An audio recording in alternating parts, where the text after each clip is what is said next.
Welcome back, everybody, to another deep dive with us. Hi. Today, we're going to be looking at, how we measure success in HR. Ooh. And this is something that I think we can all relate to, Absolutely. because whether we're in HR or not, Hmm. you're always trying to figure out, you know, am I doing the right things? Am I focused on what matters? Hmm. Hmm. So this deep dive is inspired by Silvio Ola's article, HR's Obsession with the Wrong Metrics. Before we get started, though, please hit that follow button and share this deep dive with your friends so we can all, learn and grow together. Yeah, build that community. Yeah, exactly.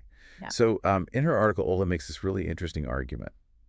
And she says that we're often so focused on measuring activity or busyness Right. that we forget to actually look at the impact of our work. Hmm. So we're kind of like, running around like chickens with our heads cut off, but we're not really sure if we're making a difference. Yeah, it's so easy to get caught up in that cycle of, just doing without actually stopping to think about whether those actions are actually moving the needle. And, it's funny because she gives these examples of these wrong metrics that we often obsess over. Right. And they're so relatable. Yeah. It's almost embarrassing. Like, for example, she talks about how we measure the number of training hours completed Hmm. instead of actually evaluating whether people learned anything or changed their behavior as a result of that training. It's like we're giving ourselves a gold star for just showing up rather than actually, mastering the material. Exactly. Or another one she talks about is speed of hiring. Like, how quickly can we fill a position? Right. But are we actually hiring the right people? Mm-hmm. That's the question, isn't it? Are we prioritizing speed over quality? And, sometimes those things are at odds with each other. Yeah, and I think sometimes we're almost afraid to look at the real outcomes. Oh, absolutely. Because what if it turns out that all that effort we put in didn't actually make a difference? Yeah, it's that fear of facing those uncomfortable truths. Right. But Ola argues that we need to be brave enough to ask those tough questions, Hmm. because only then can we really start to make a difference. And, it's not just about fear. I think it's also about the systems that we've created. Oh, interesting. What do you mean by that? Well, think about it. How often are we rewarded for simply completing tasks rather than achieving meaningful results?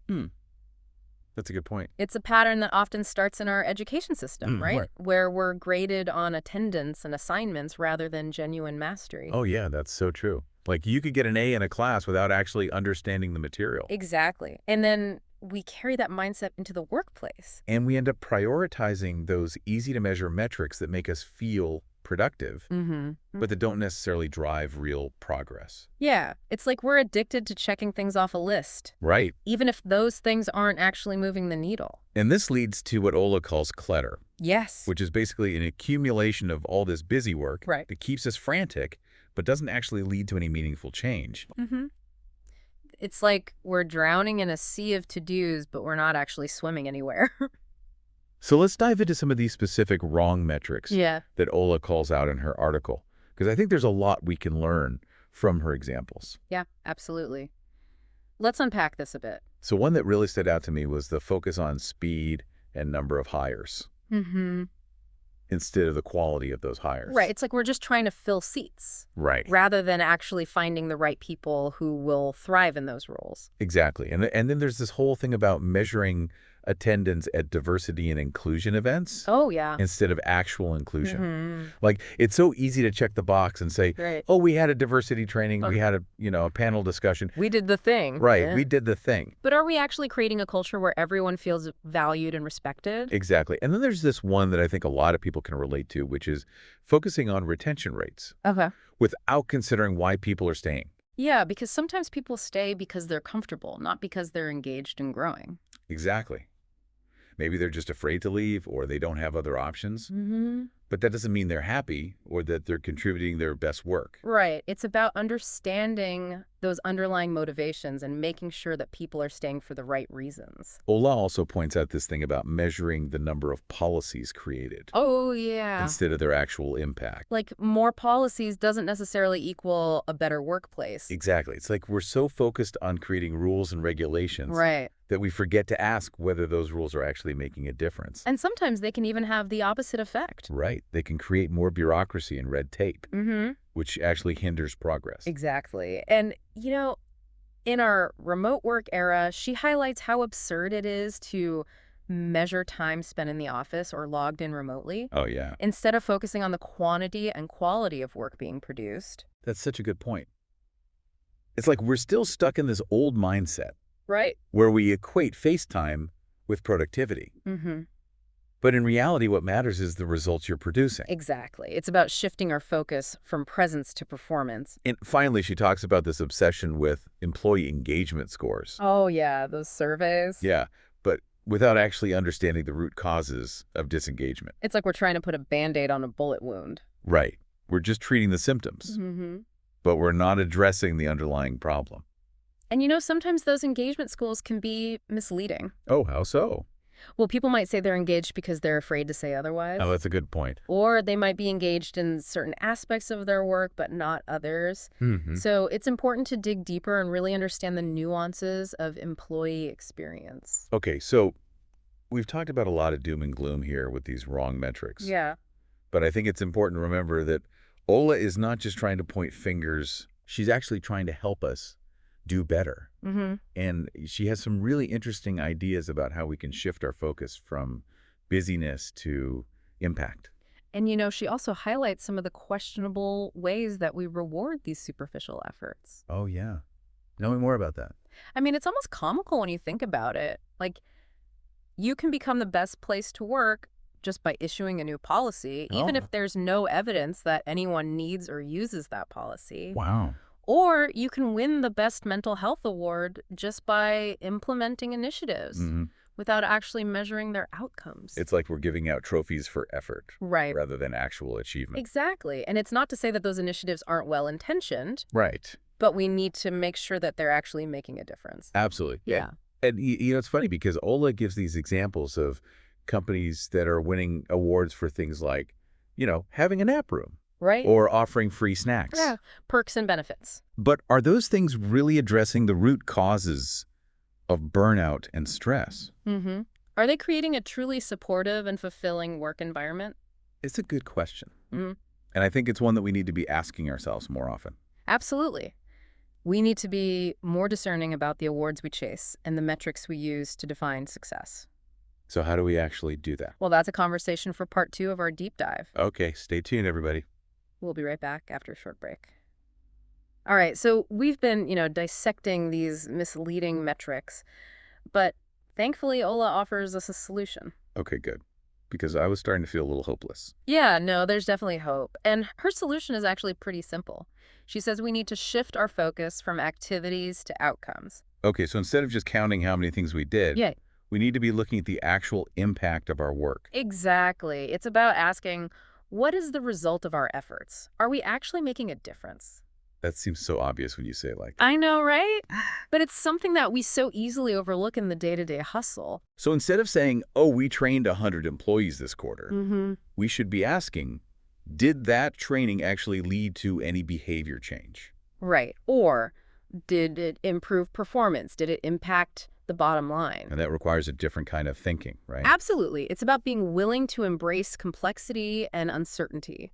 And sometimes it means facing some uncomfortable truths. Oh, yeah, for sure. Like, what if we discover that a program we poured our hearts into isn't actually making a difference? That would be tough to swallow. It would, but it's also incredibly valuable information How so? because it allows us to course correct, to learn from our mistakes, and to refine our approach. So it's not about being perfect. No, not at all. It's about being willing to iterate and improve. Exactly. It's about embracing that growth mindset. So let's say we're ready to embrace this shift and start measuring outcomes. How do we even begin? Where do we start? Well, the first step is to get really clear on what outcomes we're actually trying to achieve. Okay, so what does success actually look like? Exactly. We need to define it in measurable terms. So instead of just saying we want to improve employee engagement, Mm-hmm. we need to be more specific. Right. Like, what does that actually mean? Does it mean increased productivity? Does it mean lower absenteeism? Does it mean higher retention rates? And we need to make sure those outcomes are aligned with the overall goals of the organization. Absolutely. It's like having a destination in mind before you start a road trip. I like that analogy. Yeah, you need to know where you're going before you can map out the route. So once we've identified those clear outcomes, how do we actually measure them? Well, that will depend on the specific outcome we're measuring, but it often involves a combination of quantitative and qualitative data. Okay, so numbers and stories. Exactly. We might use surveys to gauge employee sentiment. We might analyze performance metrics to track productivity, or we might even look at financial data to see if our efforts are impacting the bottom line. So it's about using a variety of tools and methods to get a holistic picture. Exactly. It's about going beyond those surface level metrics and really digging deeper. And it's an ongoing process, right? Absolutely. We need to be constantly evaluating our progress, gathering feedback, and making adjustments along the way. So it's not like we set these outcomes once and then forget about them? No, it's about continuous improvement. It's about always striving to do better. Okay, so we've talked about identifying and measuring outcomes, but what about addressing those root causes? How do we get to the heart of the problem and prevent it from happening again? That's where things get really interesting and often more challenging. It requires us to move beyond those quick fixes and Band-Aid solutions. And to really look at the underlying systems and structures that are contributing to the problem. Exactly. It's about asking, why is this happening? And then digging deeper to find the root cause. So instead of just treating the symptoms, we need to diagnose the disease. Exactly. And there's a method called root cause analysis that can be really helpful. Tell me more about that. It's basically a structured process for identifying the underlying causes of an event or a problem. So it's like a detective investigation. Kind of. Yeah. You're asking a lot of why questions. You're gathering evidence. You're looking for patterns. And the goal is to get to the bottom of what's really going on. Exactly. And it's important to involve a variety of stakeholders in this process, including those who are directly affected by the problem. So if we're trying to understand why employee turnover is so high in a particular department, we would talk to the employees who are leaving. Right. And we would also talk to their managers, their colleagues, HR, anyone who might have insights. And through that process, we might discover that the root cause is something we didn't even expect. Exactly. Like maybe it's a lack of growth opportunities, or maybe it's a toxic manager, or maybe it's a mismatch between skills and job responsibilities. So it's about connecting the dots and seeing the bigger picture. Absolutely. Right. And once we've identified the root cause, then we can start to develop solutions. Okay, so what kinds of solutions are we talking about? Well, it depends on the specific root cause. But the key is to target the root cause, not just the symptoms. So if we discover that the root cause of high turnover is a lack of growth opportunities, we might need to create new career paths or provide more professional development opportunities. Exactly. Or we might need to revamp our promotion process to make it more equitable and transparent. So it's about making meaningful changes that will have a lasting impact. Absolutely. And just as importantly, we need to track the impact of those solutions. To make sure they're actually working. Exactly. We need to close the loop and make sure our efforts are actually making a difference. This all makes sense in theory, but I imagine it can be quite a process in practice. Oh, yeah, for sure. It's not a quick fix. It's a journey. And it's a journey that requires a lot of commitment and effort. Absolutely. And it's not always easy. There will be bumps along the way. Like what kinds of bumps? Well, for one thing, not everyone is going to be on board with this shift. Oh, right. People are resistant to change. Exactly. And some people might feel threatened by this new way of doing things. Because it challenges the status quo. Exactly. So it's important to build buy-in, to communicate the benefits of this approach, and to create a culture of continuous improvement. So it's not just about changing our metrics, it's about changing our mindset. Absolutely. It's about fostering a culture of curiosity and continuous learning. It's about encouraging people to ask why and to challenge assumptions. Exactly. And it's about recognizing that this is a journey, not a destination. There will be setbacks and challenges along the way, but the important thing is to keep moving forward. Right, to keep learning and to keep striving to make a real difference. And I think it's also important to remember that we're not just talking about HR here. Oh, absolutely. This applies to all areas of our lives. It's about how we define success and fulfillment in everything we do. Exactly. It's about asking ourselves what truly matters and then aligning our actions with our answers. So this is about more than just our jobs. It's about our lives. It's about our legacy. I like that. So how do we apply these ideas to our personal lives? Well, I think it starts with introspection, with asking ourselves those big questions, Wow. like, what are my core values? What are my priorities in life? What kind of impact do I want to have on the world? And once we have some clarity on those questions, we can start to make choices that are aligned with our answers. Exactly. It's about being intentional with our time and energy. So instead of just going through the motions, Right. we're making conscious decisions about how we want to live our lives. Absolutely. And that's where the real magic happens. When we start living in alignment with our values and our purpose. That sounds pretty amazing. It is. It's about finding that sweet spot where our passion, our skills, and our values all intersect. And that's when we can really make a difference. Exactly. It's not about being busy. It's about making a real impact that aligns with who we are and what we believe in. All right, so we're back, and we've been talking about all these ideas about measuring success in HR, but like you were saying, it feels like this goes way beyond the workplace, right? Oh, absolutely. This whole idea of measuring what truly matters, you can apply that to any part of your life. It's like that saying, are we climbing the right ladder? Like, you can be super efficient, you can be really productive, but if you're climbing the wrong ladder, you're just going to end up in the wrong place. Exactly. And, Ola's article, it really makes us think about those ladders we're climbing. What are the metrics we're using to measure our progress? Are they actually aligned with what's important to us? Or are we just, going through the motions and chasing after things that don't really matter? It's so easy to get caught in that trap, especially these days. Yeah. There's so much pressure to be constantly hustling and achieving. Oh, yeah. It's like we're all on this treadmill just running and running, but not really getting anywhere. Yeah, and it's exhausting. Yeah. And it can be really discouraging when you feel like you're putting in all this effort, but you're not seeing any real results. It's that illusion of progress, right?